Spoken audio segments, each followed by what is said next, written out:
Good morning student, আমার প্রিয় student.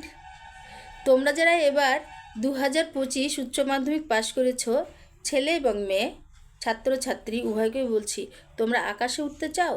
তোমাদের স্বপ্ন আছে আকাশে ওড়ার? আকাশে উঠবে? জাস্ট ট্রিকম করে চলে যাবে? হ্যাঁ, তাহলে কি করতে হবে বলো তো? তোমরা আকাশে ওড়ার ব্যবস্থাটা নিজেরা করতে পারো।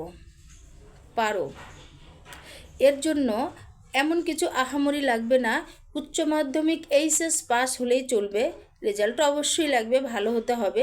যাই হোক, তো তোমরা এই কাজটি কিন্তু এই ডিপার্টমেন্টে একটু ভাবতে পারো।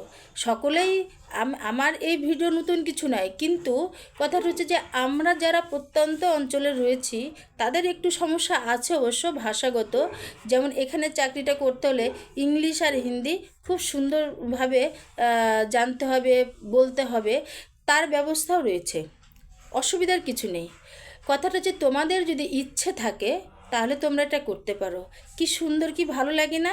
পৃথিবীর এক প্রান্ত থেকে আর এক প্রান্ত কি সুন্দর, আমরা কত অল্প সময়ে কত আরামদায়কভাবে পৌঁছে যাচ্ছি।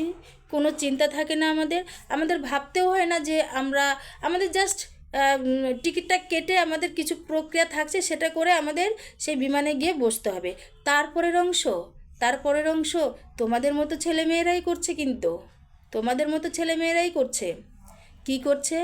তুমি কি করবে, তুমি বেড লাগাবে, কিভাবে থাকবে, এরোপ্লেন যখন শুরুটা যে হচ্ছে তার জন্য কি করতে হবে, তোমাদের বিভিন্ন সময়ে তোমাদের দেখভাল করার দায়িত্ব কিন্তু কয়েকজন দেখবে একদম স্মার্ট গার্ল অ্যান্ড বয়ের উপর রয়েছে। হ্যাঁ, তো তারা কিভাবে এই জায়গাতে আসলো? আমরা ভাবি না, বাহ কি সুন্দর। হ্যাঁ, এই সৌন্দর্য কিছুটা তো নিজেকে অর্জন করতে হয়েছে। তোমরা যারা মানে উৎসুক এবং দেখো, নিজেকে স্মার্ট করে তোলা যায়। স্মার্ট যে কেউ জন্মগতভাবে হয়ে যায় তা হয় না, নিজেকে গড়ে তুলতে হয়। যারা ইংরেজি হিন্দিতে কথা বলতে পারো, নাও পারলেও হবে, এটা অনেকগুলো রয়েছে, ট্রেনিং সেন্টার রয়েছে যেখানে কিন্তু এই বিষয়টাকে ট্রেনিং দেওয়া হয়। আমি একটু বাদেই বলছি, কিন্তু তোমাদের অবশ্যই যে বিষয়টা তোমাদের একান্তই ব্যক্তিগত, সেটা হলো খুব ভালো ব্যবহারের অধিকারিণী বা অধিকারী হতে হবে। এটা হলো প্রথম শর্ত।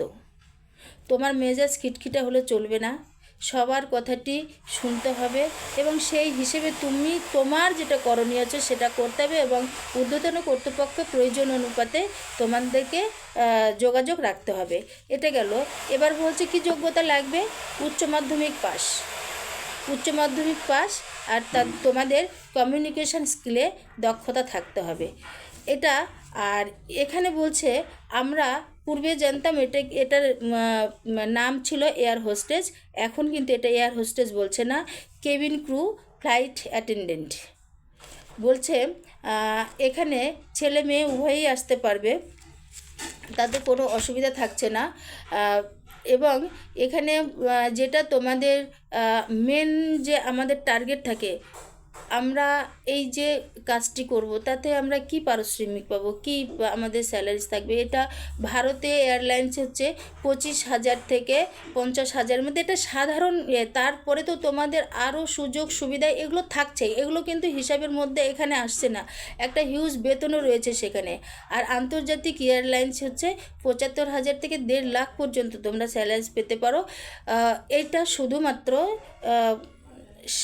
সাধারণ নিয়ে, আর বাদ বাকি তোমাদের যে সুযোগ সুবিধা রয়েছে সেটা তো আলাদা ব্যাপার, এটা বলার অতটা এখানে বলা যায় না। ওটা সম্পূর্ণটাই হলো তোমাদের একটা কি বলবো, স্বাচ্ছন্দ্যকর জীবনযাপন চালানোর থেকেও অনেক বেশি স্যালারি এখানে রয়েছে। তো এই জায়গাতে যে যাওয়ার পর তোমাদের এখানে কি কি কয়েকটি বিষয় তোমাদের থাকছে, যে একটু আচ্ছা, তোমাদের কি কি এখানে ভাগ থাকছে? Trainee cabin crew, flight attendant, senior cabin crew, cabin supervisor. হ্যাঁ, তো এই এইগুলো বিষয় এইগুলো ডিপার্টমেন্টগুলো তো তোমরা যেতে পারবে। এবং তোমরা যদি স্মার্ট, আত্মবিশ্বাসী এবং পরিষেবামূলক মনোভাব তোমার থাকে, তুমি কিন্তু এই পেশাটি অবশ্যই দেখতে পারো। এবং এর জন্য আমাদের অনেক স্টুডেন্ট রয়েছে যারা গ্রামের দিকে রয়েছে, কিন্তু ইচ্ছে আছে একটু আকাশে ওড়ার, তাদের জন্য কিন্তু তোমরা এটা যে প্রসেসে অ্যাপ্লাই করা হবে, পরবর্তী সময় জানানো হবে, সেটা করার পরে কিছুটা ট্রেনিং তো ওখান থেকেই হবে। আর তাছাড়া তোমরা বিভিন্ন কোর্সগুলো করতে পারো, যেমন হচ্ছে diploma in cabin crew services and hospitality management, diploma in aviation hospitality and travel management, BBA in aviation management, BSc in aviation ইত্যাদি। তাছাড়া সার্টিফিকেট কোর্স অফ হচ্ছে এয়ার হোস্টেস ট্রেনিং। এগুলো যদি তোমরা যে কোনো একটা দুটো তোমরা যদি একটু করতে পারো, তাহলে এই বিষয়টা কিন্তু খুব ভালো হয়।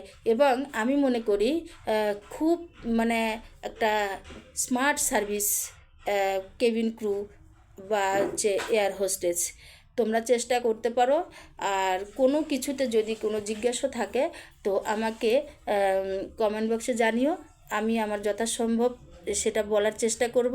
এবং তোমরা আমার ভিডিওগুলো পরবর্তীতে দেখলে বুঝতে পারবে কর্মজগৎ উচ্চ মাধ্যমিকের পরে আমাদের কর্মজগৎ কত বিস্তৃত রয়েছে। সেই বিষয়টা আমার ভিডিওগুলো করার বিশেষ উদ্দেশ্য কিন্তু বেশিরভাগটা গ্রামগঞ্জের সাইডের উদ্দেশ্য, কারণ ওরা না সত্যি অনেকেই জানেই না যে কত বিষয় রয়েছে।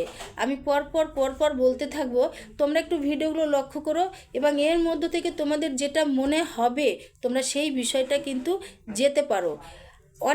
প্রচুর কাজ রয়েছে যেটা আমরা জানি না, আমাদের হয়তো পরিবারগতভাবেও দুর্বল আছে, তারাও জানেন না। যে বন্ধুবান্ধবের সঙ্গে মিশছি সেই বন্ধুবান্ধবরাও জানেন না, কিন্তু প্রচুর আছে। তোমরা আমার ভিডিও দেখতে থাকো, তোমরা দেখবে এডুকেশন বিষয়টাকে কিভাবে এগিয়ে নেওয়া যায়। শুধু এই উচ্চ মাধ্যমিক পাস না, আমি ক্লাস 5 থেকে কিভাবে আমরা এগোতে থাকলে একটা নির্দিষ্ট লক্ষ্যে পৌঁছাতে পারবো, তার ভিডিওগুলো ক্রমান্বয়ে থাকবে। এবং তোমরা কর্মজগতে কিভাবে প্রবেশ করবে, কিভাবে বিভিন্ন চাকরির পরীক্ষায় তোমরা নিজেকে প্রস্তুত করবে, সেই বিষয়গুলো কিন্তু আমার ভিডিওতে জানতে পারবে। আমি এই উদ্দেশ্যেই ভিডিও করছি যে আমার যে সমস্ত ভাই বোনেরা আমার স্টুডেন্ট খুব শহর থেকে একটু দূরবর্তী জায়গায় রয়েছে, যারা কিন্তু এমন জায়গায় আছে যে ঠিকঠাক তাদের যোগাযোগ ব্যবস্থাও নেই, তারা কিভাবে জিনিসটাতে এগিয়ে যেতে পারবে সেটা উদ্দেশ্য করে। ঠিক আছে, তোমরা ভালো থেকো, আমি ভালো আছি, ভালো থাকবো। জয় ভারত।